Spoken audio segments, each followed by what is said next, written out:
नमस्कार दोस्तों, मैं मानसर नोबल एकेडमी नरवाना के इस ऑनलाइन प्लेटफॉर्म पर आपका हार्दिक स्वागत करता हूं। उम्मीद है कि आपकी तैयारी बहुत अच्छी चल रही होगी और आने वाले सीईटी के लिए हम आपके लिए यूट्यूब पर बढ़िया बढ़िया वीडियो लेके आएंगे। उन टॉपिक्स को इसमें कवर करवाएंगे जो टॉपिक काफ़ी कॉम्प्लिकेटेड होते हैं। और लास्ट वीडियो में हमने नेशनल इमरजेंसी, राष्ट्रीय आपातकाल के ऊपर हम चर्चा कर रहे थे। उसके बारे में कई सारी बातें बेटा हमने पढ़ ली थी। मैं एक बार रिवीजन करवा देता हूँ थोड़ा सा। हमने पढ़ लिया था अब तक कि राष्ट्रीय आपातकाल क्या है। हमने पढ़ लिया था कि राष्ट्रीय आपातकाल जो है उसके लगाने की प्रक्रिया क्या है और राष्ट्रीय आपातकाल अब तक कितनी बार लागू कर दिया गया है।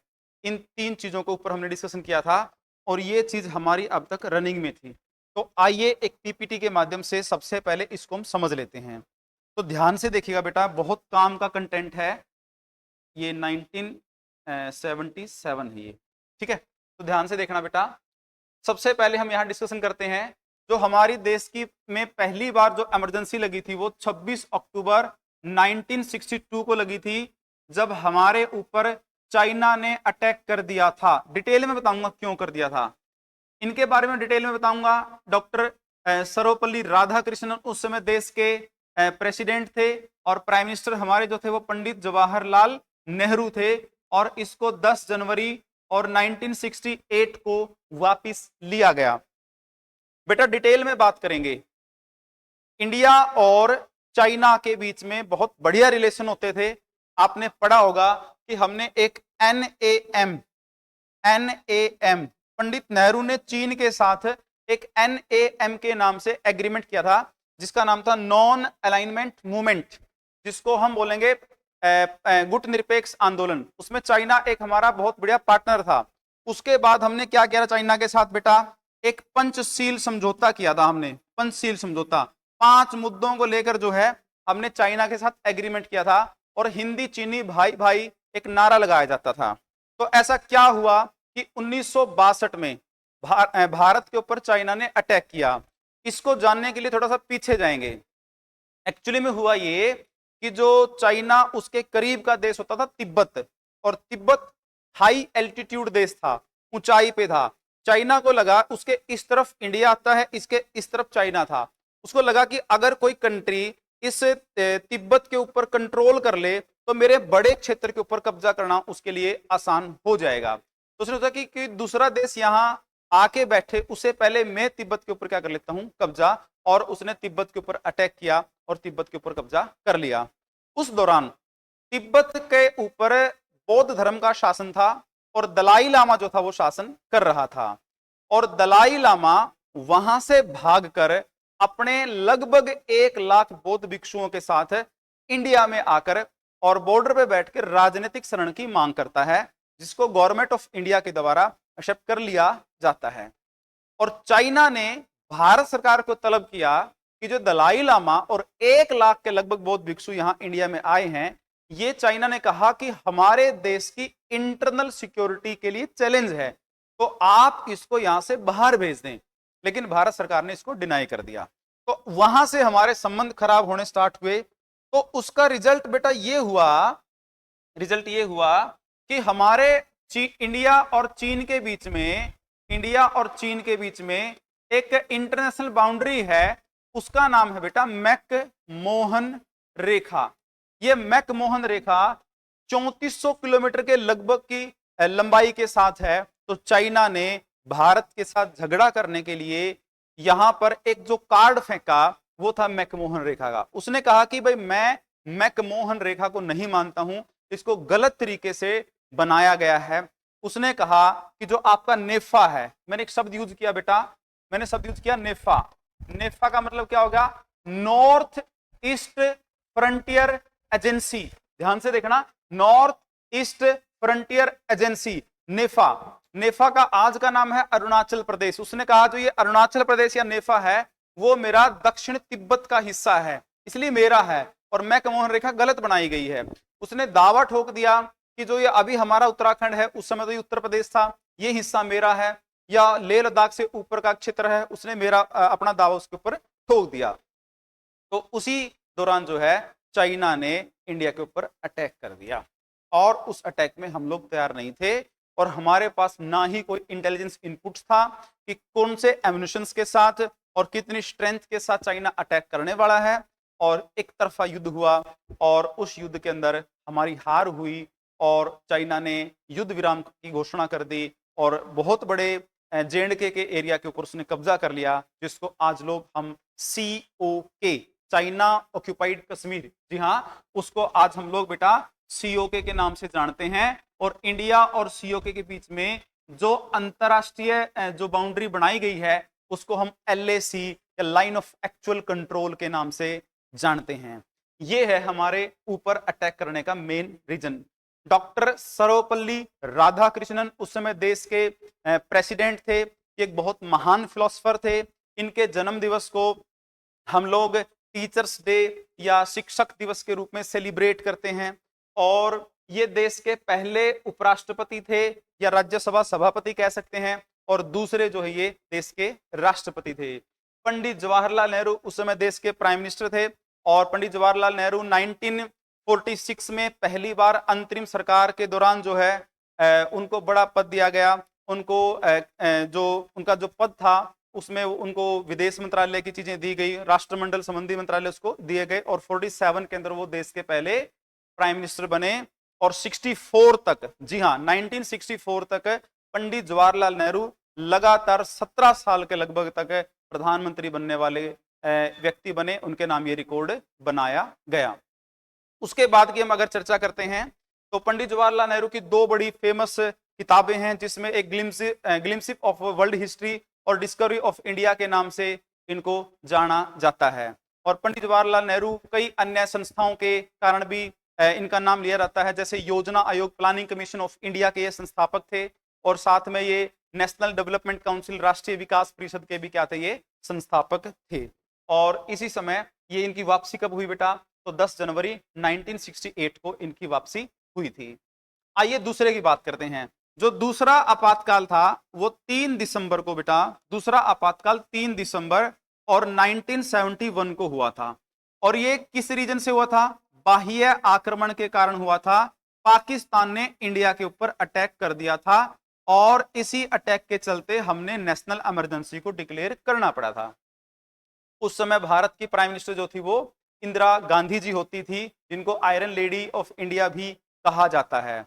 1971 का जो वॉर था इंडिया और पाकिस्तान का, वो पूरे वर्ल्ड वाइड फेमस हुआ। क्यों फेमस हुआ, क्योंकि इसी 71 के वॉर के अंदर हमने अपनी अदम्य साहस और अद्भुत वीरता भारतीय इंडियन आर्मी के जो जवानों ने दिखाई, उसके चलते 90,000 के लगभग पाकिस्तानी सोल्जर्स ने आत्मसमर्पण कर दिया और पाकिस्तान का एक बड़ा टुकड़ा तोड़कर बांग्लादेश नामक नया देश बनाया गया, जो अभी वहां सत्ता परिवर्तन के चलते वो अभी सुलग रहा है और शेख हसीना को वहां से पद से हटा दिया गया है मिलिट्री के उसके इंटरफेयर के कारण।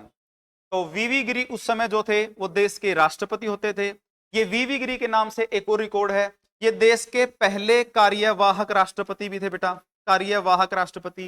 ये कार्यवाहक राष्ट्रपति कब बने, जब देश के पहले मुस्लिम राष्ट्रपति डॉक्टर जो पहले राष्ट्रपति डॉक्टर जाकिर हुसैन की जब मृत्यु हुई तो उसके बाद उनका पद खाली हो गया। उस समय उपराष्ट्रपति होते थे और ये राष्ट्रपति के रूप में काम करने वाले, कार्यवाहक राष्ट्रपति के रूप में काम करने वाले देश के पहले व्यक्ति बने। और इंदिरा गांधी जो है देश की उस समय प्राइम मिनिस्टर होती थी।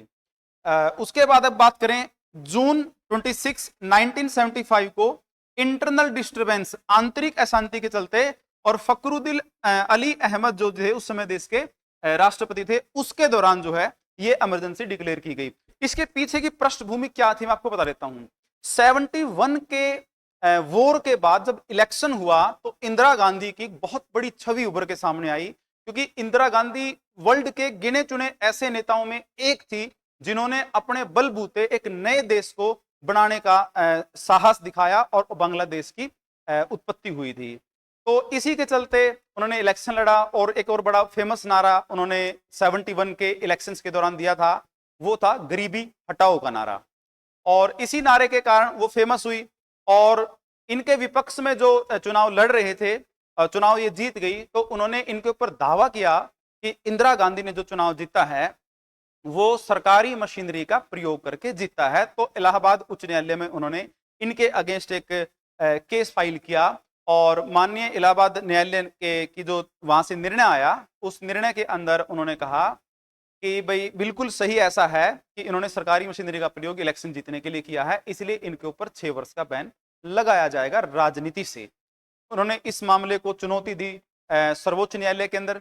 सर्वोच्च न्यायालय ने जांच की, जांच करने के बाद माननीय न्यायालय का फिर से एक डिसीजन आया। उन्होंने कहा कि इन्होंने बिल्कुल इलेक्शन जीतने के लिए सरकारी मशीनरी का प्रयोग किया है और इसके कारण 6 साल का इनके ऊपर बैन बरकरार रहेगा। तो इसी के चलते उन्होंने अपनी कुर्सी को बचाने के लिए, कह सकते हैं हम लोग, फखरुद्दीन अली अहमद के पास उन्होंने अपना निष्कर्ष दिया कि हम यहाँ पर इमरजेंसी डिक्लेयर करते हैं और फखरुद्दीन अली अहमद ने नेशनल इमरजेंसी डिक्लेयर की और इसमें जो उन्होंने अपना आधार बनाया वो क्या था, आंतरिक अशांति। और 1977 तक ये चला। मैं आपको बता देता हूं, इसी इमरजेंसी के दौरान यहां पर एक मीसा नाम का एक एक्ट आया था। इसके बारे में आपको पता भी होगा। आप किसी को अगर जानकारी है मीसा एक्ट की तो अभी आप वीडियो देखते देखते इसके कमेंट बॉक्स में इसके बारे में कमेंट कर सकते हैं।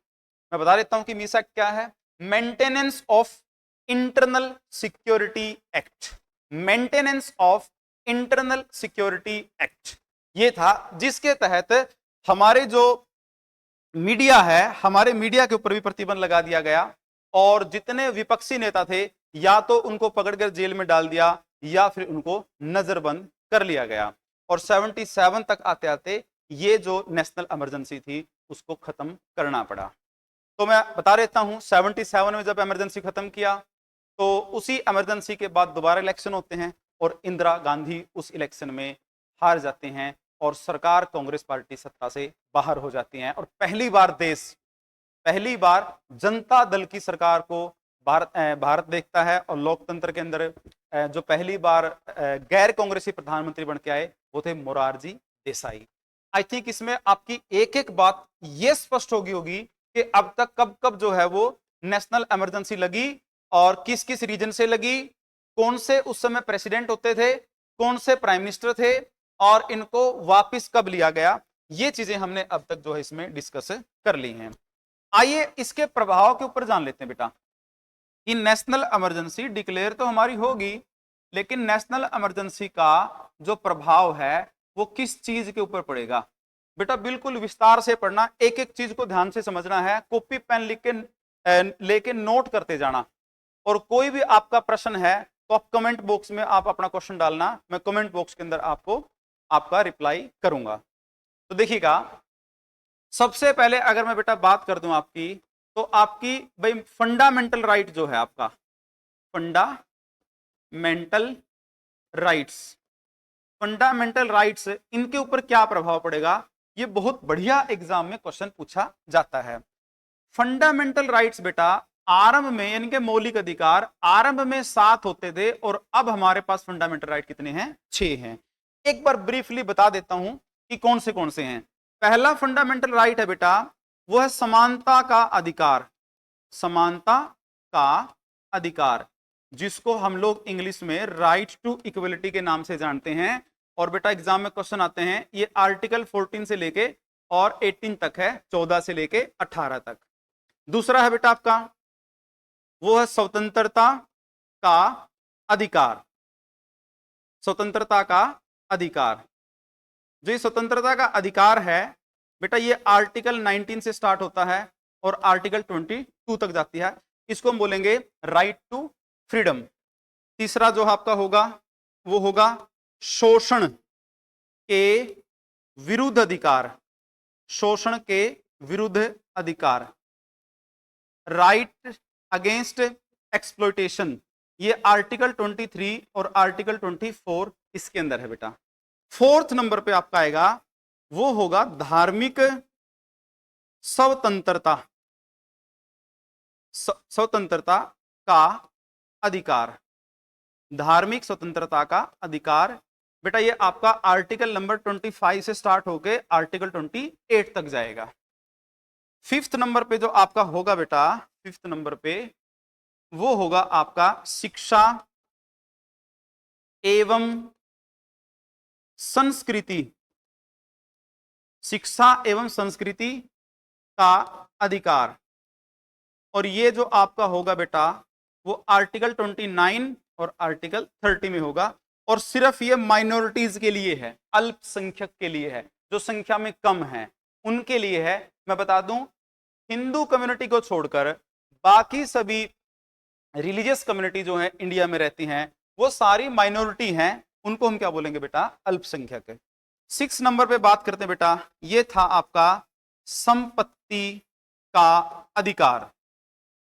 जो संपत्ति का अधिकार है बेटा वो आपका आर्टिकल 31 में था और इसको 44 अमेंडमेंट से 1978 में और मोरारजी देसाई की सरकार में बेटा इसको यहां से रिमूव कर दिया और आर्टिकल 300A के अंदर इसको एक जर्नल लॉ, एक सामान्य, एक लीगल कानून इसको बना दिया गया। और 7वें नंबर पे बेटा आपका वो आता है संवैधानिक उपचारों का अधिकार। संवैधानिक उपचारों का अधिकार, कॉन्स्टिट्यूशनल रेमेडीज, ये बेटा आर्टिकल नंबर 32 में है, जिसमें 5 प्रकार की आपकी रिट जो हैं उनकी बात करते हैं। और इसको डॉक्टर B.R. अंबेडकर ने the soul of Indian constitution, Bharat के संविधान की आत्मा भी करार दिया है। तो जो आपका नेशनल इमरजेंसी लगेगा तो उस नेशनल इमरजेंसी के अंदर बेटा आपका यहां पर क्या इफेक्ट पड़ेगा मैं आपको बता देता हूं। तो अभी अपने पास तो है 6 फंडामेंटल राइट, एक हमारा यहां से रिमूव कर दिया है और वो कौन सा, आपका संपत्ति का अधिकार। यहां से आप स्वतंत्रता के अधिकार जो है इसको पिक कर लो बेटा। इसका सीधा मतलब क्या है, जो देश के अंदर नेशनल इमरजेंसी लगेगी उस नेशनल इमरजेंसी का संबंध यहां से बहुत काम का होगा। नेक्स्ट स्लाइड में समझा देता हूं मैं क्या है, आप चाहे स्क्रीनशॉट ले सकते हैं चाहे इसको नोट कर सकते हैं। देखिए बेटा, नेशनल इमरजेंसी लगते ही सबसे पहले आर्टिकल 19 जो आपका एक मौलिक अधिकार है, फंडामेंटल आपका राइट है, इसको सस्पेंड कर दिया जाएगा। सस्पेंड एक शब्द है, सस्पेंड, निलंबित, निलंबन। खत्म कर देना अलग होता है, वो टर्मिनेट होता है। सस्पेंड का मतलब होता है कुछ समय के लिए रोक देना, जब सामान्य स्थिति होती है उसको दोबारा से फिर लागू कर देना। जैसे अगर कोई गवर्नमेंट जॉब के अंदर है तो गवर्नमेंट जॉब में अगर वो किसी गलत काम के अंदर या रिश्वत लेते हुए अगर वो मिलता है तो उसकी जांच होती है। जांच प्रक्रिया जब तक चलती है उसको सस्पेंड कर दिया जाता है, निलंबित कर दिया जाता है। अगर वो जांच प्रक्रिया में अगर निर्दोष पाया जाता है तो फिर उसको दोबारा जॉब पे रख लेते हैं। टर्मिनेट होता है, नौकरी से निकाल देना। तो आर्टिकल 19 को मौलिक अधिकार जो है, जिसको हम लोग बोलते हैं बेटा अभिव्यक्ति की आजादी, अभिव्यक्ति की आजादी, अभिव्यक्ति की आजादी बेटा, फ्रीडम ऑफ एक्सप्रेशन, इसको सबसे पहले सस्पेंड करते हैं। अब ध्यान रखना, बड़ा इंपॉर्टेंट क्वेश्चन है कि जब देश में नेशनल इमरजेंसी लगती है तो सबसे पहले कौन से फंडामेंटल राइट को निलंबित कर दिया जाता है। तो सबसे पहले बेटा किसको, आर्टिकल 19 को। क्या है बेटा ये आर्टिकल 19 हमें 6 प्रकार की आजादी प्रदान करता है। कितने प्रकार की, 6 प्रकार की। 6 प्रकार की कौन सी बेटा, एक बार मैं बता देता हूं ब्रीफली। जैसे भाषण की स्वतंत्रता, जैसे संघ बनाने की, सम्मेलन करने की स्वतंत्रता, बिना हथियारों के इकट्ठा होने की स्वतंत्रता, किसी देश के किसी भी हिस्से में आने जाने की स्वतंत्रता, निवास की स्वतंत्रता, व्यापार वाणिज्य और समागम की स्वतंत्रता। इस प्रकार 6 प्रकार की आजादी दी जाती है, जिसको हम फंडामेंटल राइट के चैप्टर में बिल्कुल विस्तार से पढ़ेंगे।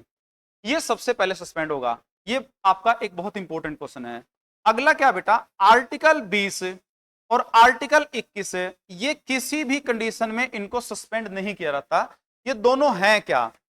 आर्टिकल 20 बेटा क्या कहता है, देखना एक बार, अपराधों के लिए, अपराधों के लिए दोष सिद्धि, अपराधों के लिए दोष सिद्धि के संबंध में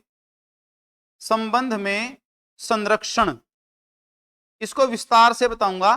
कॉन्स्टिट्यूशन की ऐसी लैंग्वेज है अपराधों के लिए दो सिद्धि के संबंध में संरक्षण। दूसरा क्या है बेटा, जो आर्टिकल 21 है, आर्टिकल 21 कहता है आपको प्राण एवं दैहिक स्वतंत्रता, प्राण एवं दैहिक स्वतंत्रता। बेटा कॉन्स्टिट्यूशन में ऐसी ही लैंग्वेज है और इसको हमने ऐसे ही पढ़ना पड़ेगा।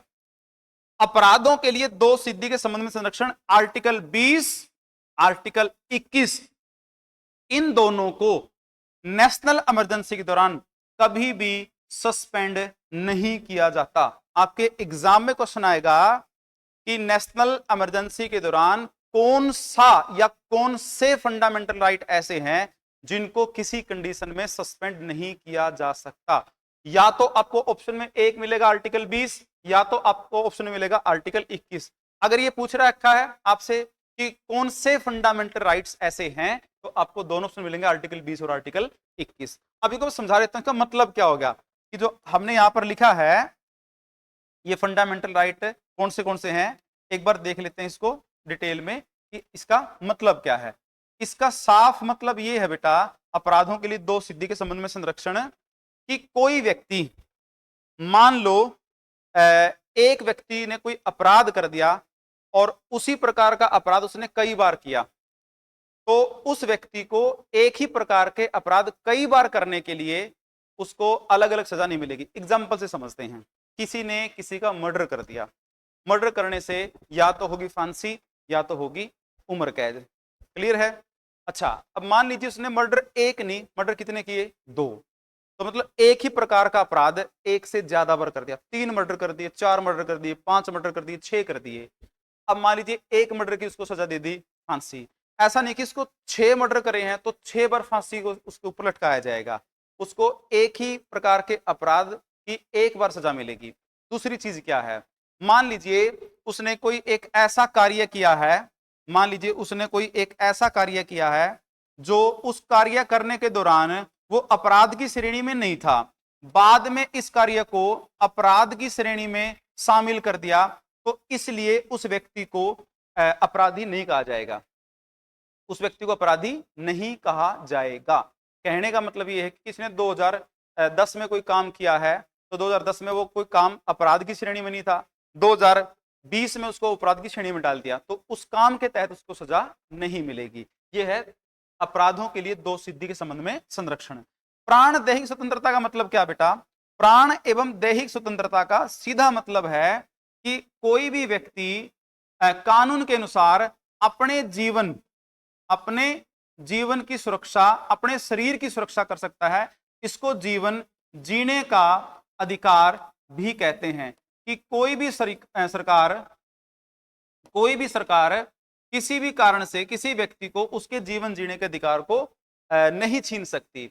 और आर्टिकल 21 में बेटा एक और चीज है, आर्टिकल 21 का ए भाग, और वो आर्टिकल 21 का ए भाग क्या बेटा, इसको 86वें संविधान संशोधन के माध्यम से 2002 में इसको शामिल किया गया था। ये क्या था, ये 14 वर्ष से बेटा और 6 वर्ष से और 14 वर्ष के बच्चे को निःशुल्क शिक्षा फ्री एजुकेशन देने से संबंधित है।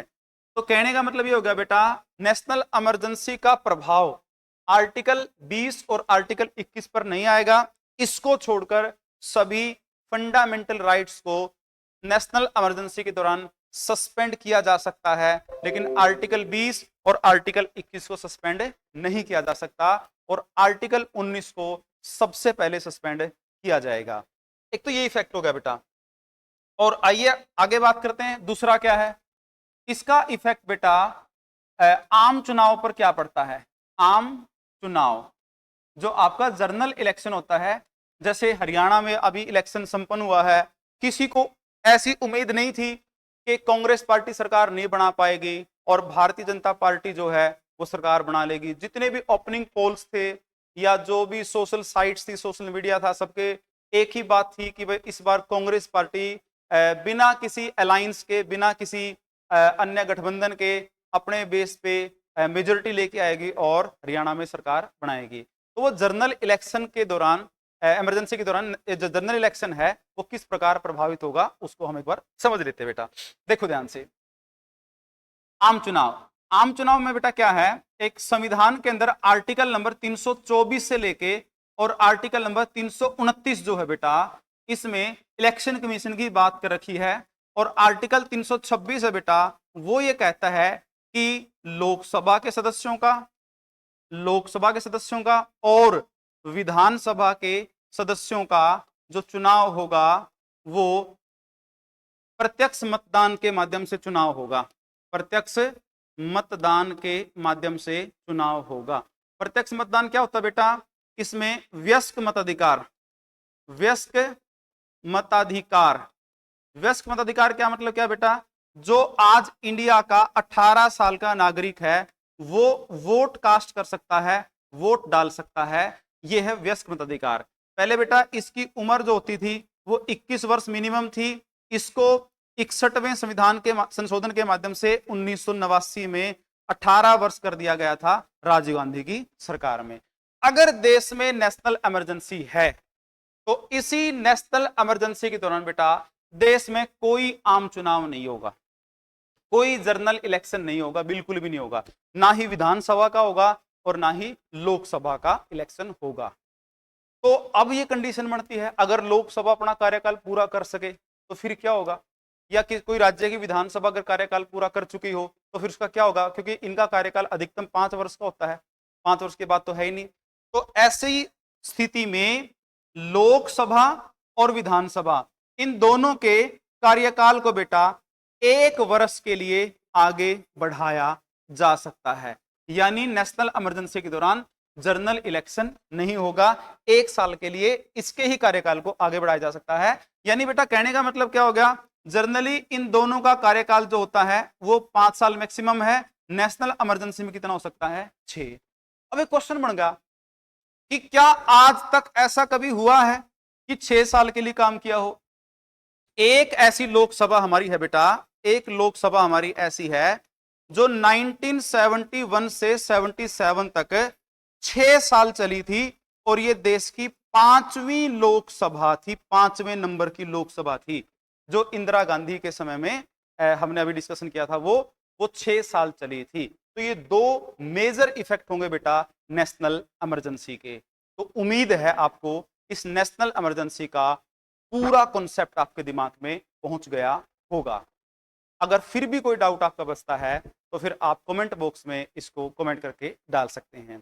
अच्छा, अब मैं एक आखिरी पॉइंट और बताना चाहूंगा आपको। आखिरी पॉइंट क्या बेटा, इसकी समय अवधि क्या होगी, इसका समय क्या होगा नेशनल इमरजेंसी का। तो बेटा नेशनल इमरजेंसी का समय आरंभ में होगा आपका 6 महीने का, और लेकिन संसद से परमिशन लेते इसको अनिश्चित समय तक, इसको अनिश्चित समय तक आगे बढ़ाया जा सकता है। शुरुआत में पहली बार नेशनल इमरजेंसी लगेगी तो वो 6 महीने के लिए लगेगी बेटा। 6 महीने के बाद दोबारा फिर संसद से परमिशन लेनी, फिर संसद से परमिशन लेनी, इसको ऐसे करते करते लिमिटलेस अनिश्चित समय तक जो है इसको आगे बढ़ाया जा सकता है। हमने नेशनल इमरजेंसी क्या है इसको समझा, नेशनल इमरजेंसी किन कारणों से लग सकती है इसको समझा, कितनी बार लगी है इसको समझा, और नेशनल इमरजेंसी का प्रभाव क्या होगा इसको समझा, और साथ ही हमने समझा कि इसका समय अवधि जो है वो क्या होगी, और आपका नेशनल इमरजेंसी का चैप्टर पूरा कंप्लीट हो चुका बेटा। आइए आगे डिस्कस करते हैं, और वो हम पढ़ेंगे संवैधानिक आपातकाल को। देखिएगा हम पढ़ेंगे बेटा संवैधानिक आपातकाल।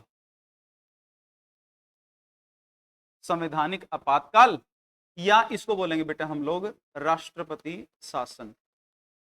राष्ट्रपति शासन, संवैधानिक आपातकाल या राष्ट्रपति शासन। आइए इसकी चर्चा हम विस्तार से करते हैं।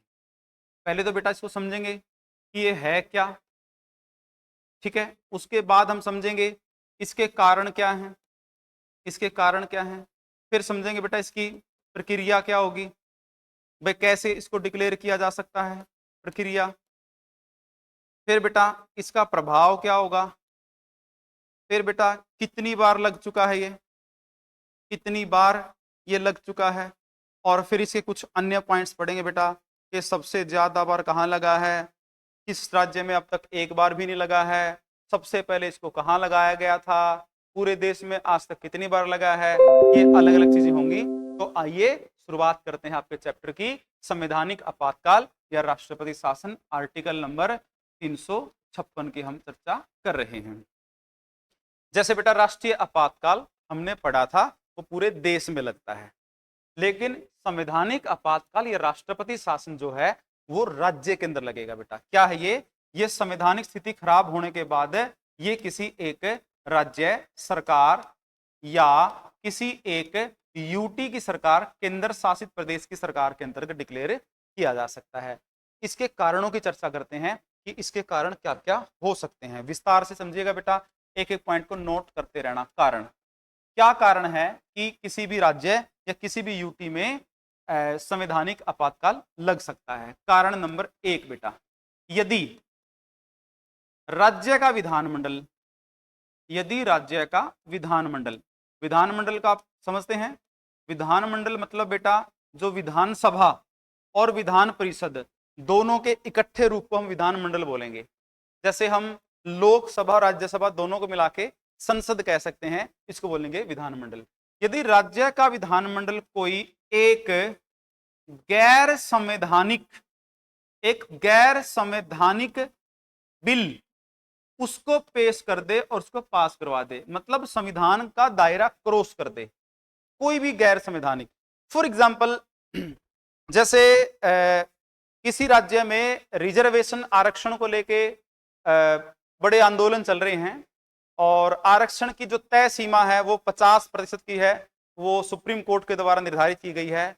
अगर वहां की सरकार संविधान के इस दायरे को क्रॉस करके वहां 50% से ज्यादा आरक्षण करने का प्रयास करे, या तो ये बिल वहां पर रिजेक्ट होगा न्यायालय में जाके, अगर ऐसा नहीं होगा तो वहां पर हम संवैधानिक आपातकाल की घोषणा कर सकते हैं।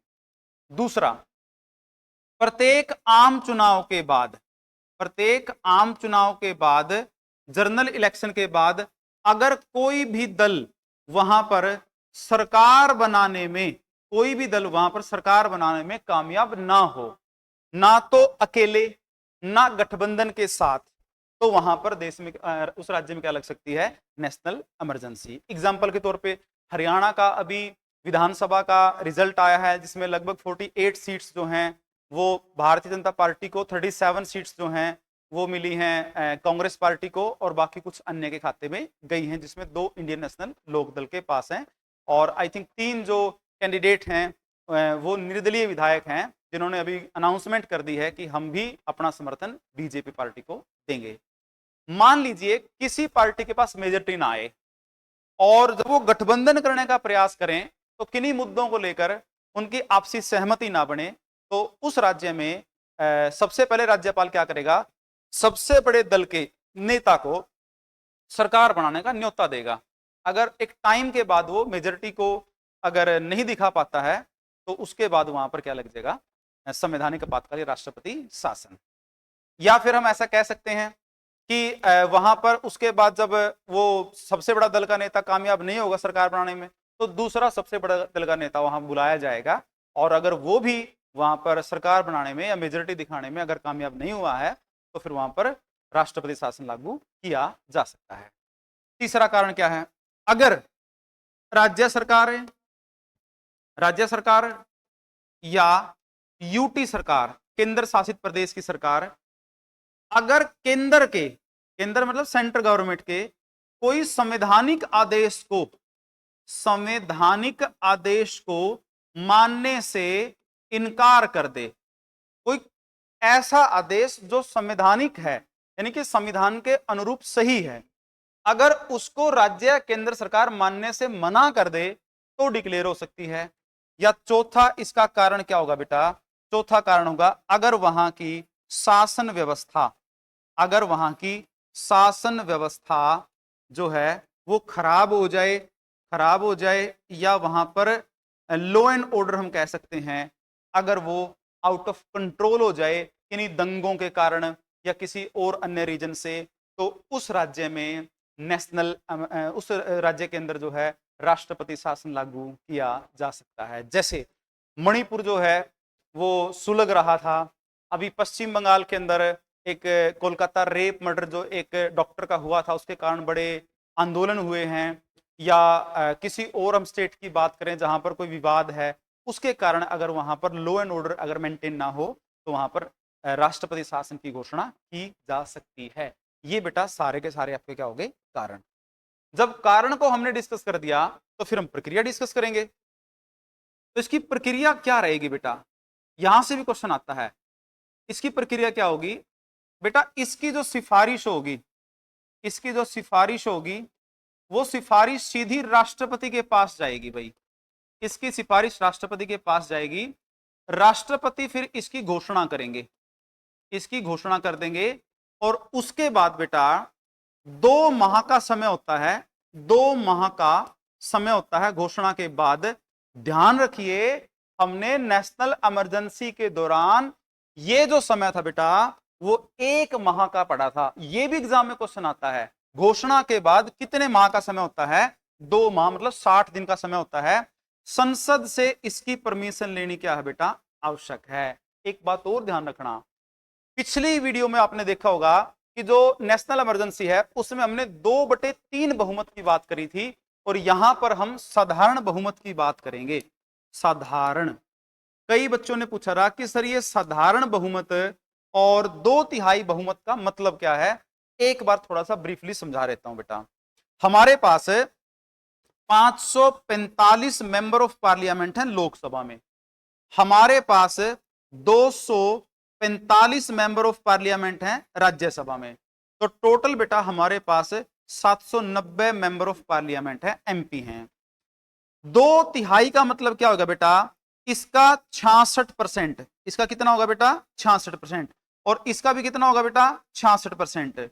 तो जो 66% इसका होगा, जो 66% उसका होगा, उसको बोलेंगे विशेष बहुमत या 2/3।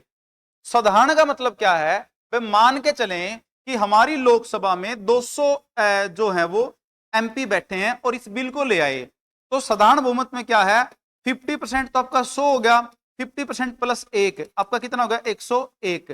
तो ये आपका क्या कहलाएगा बेटा, साधारण बहुमत। विशेष बहुमत को इसके ऊपर अप्लाई करके देखते हैं। मान लीजिए अपने पास 200 जो है वो मेंबर ऑफ पार्लियामेंट है, तो 200 का हमने 2/3 निकालना है, तो क्या निकलेगा 100 का 2/3 66 होगा बेटा, फिर 100 का 2/3 कितना होगा आपका 66, तो 12 और 1 13 132। जब तक मेंबर ऑफ पार्लियामेंट इसको परमिशन नहीं देंगे तो ये होगा आपका 2/3। इसको बोलेंगे हम 66% या इसको बोलेंगे हम विशेष बहुमत। तो अगर किसी राज्य में राष्ट्रपति शासन डिक्लेयर करना है तो उसके लिए हमें विशेष बहुमत की नहीं बल्कि 50% जो उपस्थित वहां पर हैं प्लस 1 इनकी हमें जरूरत पड़ेगी, तब वहां पर हम क्या कर सकते हैं, राष्ट्रपति शासन को डिक्लेयर कर सकते हैं। ये होगी बेटा इसकी प्रक्रिया। प्रक्रिया के बाद बेटा उसकी अवधि की बात करेंगे कि भाई उसकी अवधि क्या रहने वाली है। बेटा मैं बता देता हूं आपको, जो उसकी अवधि रहेगी वो पहले कम से कम वो 6 माह के लिए डिक्लेयर होगा। शुरुआत में कम से कम कितने के लिए होगा, 6 माह के लिए, और अधिक से अधिक अगर बात करें बेटा तो वो 3 वर्ष के लिए क्या होगा बेटा, डिक्लेयर होगा। यानी किसी राज्य के अंदर राष्ट्रपति शासन बेटा 3 साल से ज्यादा डिक्लेयर नहीं किया जा सकता, लेकिन कुछ विशेष परिस्थितियों में राष्ट्रपति शासन को 3 वर्ष से आगे डिक्लेयर किया जा सकता है। जैसे अभी जम्मू कश्मीर में बड़े लंबे समय के बाद वहां पर इलेक्शन हुए हैं और वो अभी यूटी है। पंजाब में एक बार ऐसा हुआ था कि 3 साल से ज्यादा जो है राष्ट्रपति शासन चला था। अगर आपसे कभी प्रश्न पूछा जाए कि ऐसा कोई स्टेट बताओ जहां पर 3 साल से ज्यादा राष्ट्रपति शासन चला था, तो आपका साफ आंसर जो होगा बेटा वो होगा कौन सा, पंजाब। तो ये है आपका अवधि की बात। तो ठीक है, आपको समझ आ गया होगा। उसके बाद बात करते हैं बेटा इसका प्रभाव क्या होगा, इसका प्रभाव क्या होगा। प्रभाव देख लेते हैं बेटा, प्रभाव क्या होगा। जो बेटा राज्य का विधानमंडल है, राज्य का विधानमंडल है, विधानमंडल, फिर मैंने बताया था बेटा क्या है विधानमंडल, एक तो आपकी विधानसभा है, विधानसभा, एक बेटा आपकी विधान परिषद है, विधान परिषद है, विधानसभा और विधान परिषद। दोनों को मिला देंगे तो क्या बन जाएगा, विधानमंडल। इसकी जितनी शक्तियां बेटा, जितनी शक्तियां हैं वो सारी की सारी शक्तियां डायरेक्टली बेटा राष्ट्रपति के पास चली जाएंगी। किसके पास चली जाएंगे बेटा, राष्ट्रपति। और जिनका प्रयोग जो है किसके द्वारा किया जाएगा, राज्यपाल के द्वारा किया जाएगा। प्रभाव में सबसे चीज काम की क्या है कि राज्य के विधानमंडल जो है उसकी सभी शक्तियां राष्ट्रपति के पास चली जाएंगी, जिनका प्रयोग कौन करेगा, राज्यपाल करेगा। आइए अब हम थोड़े से अदर इंपॉर्टेंट फैक्ट्स पढ़ते हैं, क्या क्या है, ध्यान से देखिए, बहुत काम के हैं। अन्य महत्वपूर्ण तथ्य, ये पॉइंट भी हमारा कंप्लीट होने वाला है। पहला पॉइंट बेटा कि पहला राष्ट्रपति शासन 1951 के अंदर पंजाब में लागू किया गया था। ये संयुक्त पंजाब था बेटा, संयुक्त पंजाब। पहला जो राष्ट्रपति शासन था वो 1951 में संविधान लागू होने के एक वर्ष बाद ही इसको पंजाब में या संयुक्त पंजाब में इसको लागू कर दिया गया था।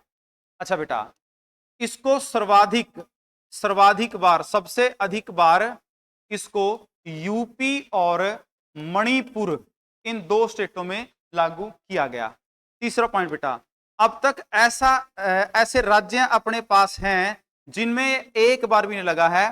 पहला है बेटा आपका छत्तीसगढ़ और दूसरा बेटा आपका है तेलंगाना। ये दो स्टेट अपने पास ऐसे हैं जिनमें ये एक बार भी नहीं लगा है। तेलंगाना 2014 में आंध्र प्रदेश से टूटकर अलग हुआ था और छत्तीसगढ़ मध्य प्रदेश से 2000 के अंदर टूटकर इससे अलग हुआ था। अच्छा, चौथे पॉइंट की अगर बात करें बेटा, ये 130 से ज्यादा बार पूरे भारत में अब तक लागू कर दिया गया है। और मैं आखिरी पॉइंट बता देता हूं बेटा इसके बारे में, उसके बाद आपका राष्ट्रपति शासन जो है वो कंप्लीट हो जाएगा। कि डॉक्टर भीमराव अंबेडकर ने, जिनको भारत के संविधान का पिता, वास्तुकार या शिल्पकार कहा जाता है, उन्होंने कहा था कि जो भारत के संविधान के सभी अनुच्छेदों में जिसका सबसे ज्यादा मिसयूज किया जाएगा वो आपका आर्टिकल 356 होगा, 356वां अनुच्छेद होगा, जिसमें केंद्र अपनी पॉलिसी के चलते, अपनी आइडियोलॉजी के चलते राज्यों की सरकारों को डिस्टरबेंस करने का प्रयास करेंगे। ये उनके दूरदर्शी सोच थी डॉक्टर बी.आर. अंबेडकर की। यानी कि पेपर में अगर क्वेश्चन आए कि डॉक्टर अंबेडकर ने किस अनुच्छेद के बारे में कहा था कि जिसका गलत प्रयोग या मिस यूज सबसे ज्यादा केंद्र सरकार करेगी। तो बेटा उम्मीद है आपको ये पूरा टॉपिक समझ आ गया होगा। इसकी एक वीडियो और आएगी, आप अच्छे कमेंट किया करो बेटा, इस वीडियो को लाइक किया करो, शेयर किया करो। एक छोटी सी इंफॉर्मेशन आपको देना चाहता हूं बेटा मैं, कोई भी बच्चा अगर 11वीं और 12वीं कक्षा के साथ, थोड़ा सा बता देता हूं इसके बारे में, कोई भी बच्चा 11वीं और 12वीं कक्षा, चाहे बच्चा सीबीएसई से हो, चाहे बच्चा एचबीएसई से हो, किसी भी बोर्ड से, इन बच्चों के एडमिशन की जो रिस्पॉन्सिबिलिटी है वो नोबल एकेडमी नरवाना की होगी बेटा, पेरेंट्स की हेडेक नहीं है। अगर बच्चा 11वीं 12वीं कक्षा से ही अगर बीएससी एग्रीकल्चर एंट्रेंस एग्जाम की तैयारी करना चाहता है, बीएससी एग्रीकल्चर की, या वो वीएलडीए करना चाहता है, वीएलडीए के साथ साथ बेटा वो या एनडीए की प्रिपरेशन करना चाहता है, या इसके अलावा कोई अदर बहुत इंपॉर्टेंट जो डिप्लोमा आपका कोर्सेज है, अगर उनकी वो तैयारी करना चाहता है, तो हमारे इंस्टीट्यूट में 11वीं और 12वीं की कक्षाएं स्टार्ट हैं।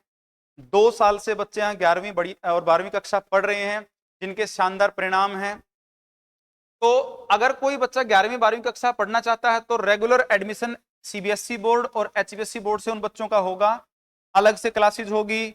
और साथ में इन बच्चों को हम लोग एचएसएससी, अगर कोई बच्चा इस फील्ड में जाना चाहता है, एसएससी या आरआरबी रेलवे रिक्रूटमेंट बोर्ड, या इसके अलावा डिफेंस सेक्टर का कोई और एग्जाम, डिफेंस सेक्टर का कोई भी एग्जाम जिसमें आर्मी, एयरफोर्स, नेवी, ऐसी कोई परीक्षा के साथ में तैयारी करना चाहता है 11वीं 12वीं के साथ, तो वो बच्चे नोबल एकेडमी नरवाना को ज्वाइन कर सकते हैं, जहां पर आपको 11वीं और 12वीं कक्षा से ही बेहतर एकेडमिक एजुकेशन के साथ साथ कंपटीशन फील्ड की तैयारी भी करवाई जाती है, जिसमें competition math, reasoning, GK, science, English, vocab, comprehension, ये सब चीजें आपको एक्स्ट्रा पढ़ाई जाती हैं। और यहाँ पर एकेडमी के टीचर्स के द्वारा जो तैयार किए गए बहुत अच्छे नोट्स आपको उपलब्ध करवाए जाएंगे, जिसमें लगभग बहुत सारा आपका जो पोर्शन है पेपर का वो उसमें कवर होता है, लगभग 90% टू अबोव। तो आप किसी भी प्रकार की जानकारी अगर लेना चाहते हैं या कोई आप बैच ज्वाइन करना चाहते हैं तो आप नोबल एकेडमी नरवाना की ब्रांच में विजिट कर सकते हैं, जो है नियर विश्वकर्मा चौक। उम्मीद है आपको वीडियो पसंद आई होगी और उम्मीद करते हैं कि आप अपने माता पिता की मेहनत और उनके पसीनों को देखकर प्रेरित होते रहेंगे, उनके सपनों को साकार करने का के लिए आप दिन रात कमर तोड़ मेहनत करते रहेंगे। तो मिलते हैं जल्दी एक नई वीडियो के साथ, तब तक आप अपने आप को सुरक्षित रखिए, माता पिता का सम्मान कीजिए, समाज कल्याण के लिए कार्य कीजिए। जय हिंद, जय भारत, जय जवान, जय किसान, वंदे मातरम। जय हिंद।